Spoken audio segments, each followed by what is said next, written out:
Being scared. You might love it or you might hate it, but whichever it is, big changes happen with your body. And I'm going to show you what those changes are by riding one of Britain's scariest roller coasters.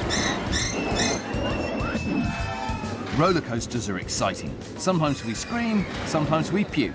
So why do we keep going on them? We've evolved over millions of years to either fight dangerous things or run away from them. And it's the reward that our brain gives us when we survive something that feels dangerous that keeps us coming back for more. I'm taking on a terrifying ride at Alton Towers to see how my body deals with fear.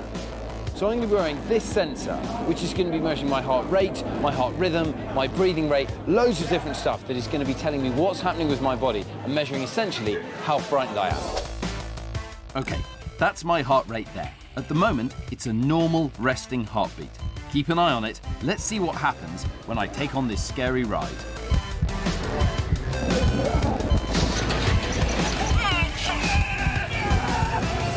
Now, very quickly, my body has started to feel fear.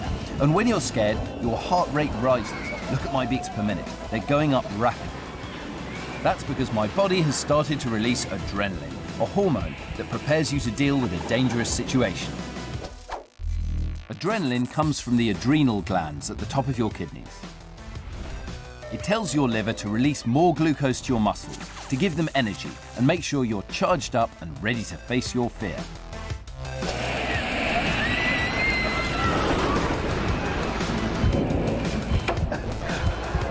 That was completely terrifying. My heart rate's very high, but as I finish the ride, it goes up even further. Let's find out why. So as the ride starts, my heart rate remains fairly flat because I basically don't think the roller coasters are all that frightening. But the ride is so cleverly designed that I become completely convinced my legs are going to be chopped off and I'm definitely going to die. That's when my heart rate almost doubles and I'm totally terrified. My body is responding in exactly the same way it would if I was being attacked, and that is the fear response. But here's the thing, at the end of the ride, this point here, my heart rate goes up another 10 beats. And that's because I'm so happy I survived the dangerous situation. That's the reason we love these scary rides, because once you've survived it, you get that feeling of extreme happiness and a spike of adrenaline, and that's what makes your heart go faster at the end. So what happens to your body when you go through the same scary experience a second time? I'm going to go on the ride again.